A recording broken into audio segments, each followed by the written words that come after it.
Doctor ইউনূসের বাংলায় বৈষম্যের কোনো ঠাঁই নাই। আমাদের দাবিটা যদি না মেনে নেওয়া হয় আমরা কর্মবিরতি চালিয়ে যাব, আমরা রাস্তা থেকে উঠবো না। আমরা গত 11 তারিখে তখন কোনো বন্যা বা মহামারী ছিল না, তখন আমরা আন্দোলন করেছি। আমাদের যে পুরাতন ডিজি স্যার ছিল তখন সে আমাদের আশ্বাস দিয়েছে তোমাদের চাকরি আমরা স্থায়ীকরণ করব।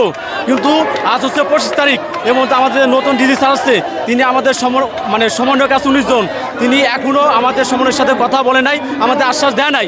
আমাদের এক দফা এক দাবি, আমাদের চাকরিটা জাতীয়করণ চাই। আমরা 2019 সালেও রাজপথে নেমেছিলাম, কিন্তু বিগত সরকার আমাদেরকে রাজপথে নামতে দেয় নাই, ওরা আমাদেরকে দামিয়ে রাখছিল। কিন্তু এখন ডক্টর ইউনূসের বাংলায় বৈষম্যের কোনো ঠাঁই নাই, আমরা সেই জন্য আমাদের এক দফা এক দাবি নিয়ে রাস্তায় নেমেছি।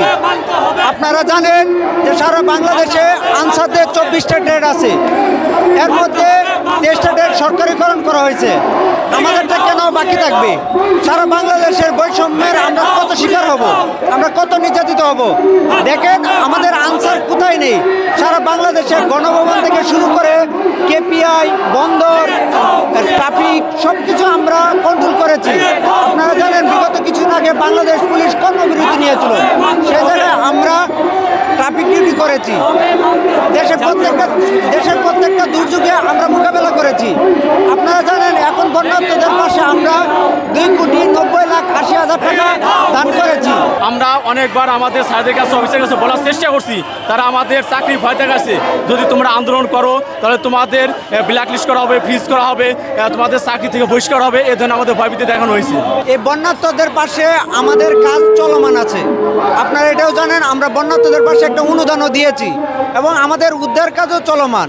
আর এই পরিস্থিতিতে আমাদের আন্দোলনটা আজ থেকে না, আমাদের আন্দোলনটা ছিল 11 তারিখ থেকে।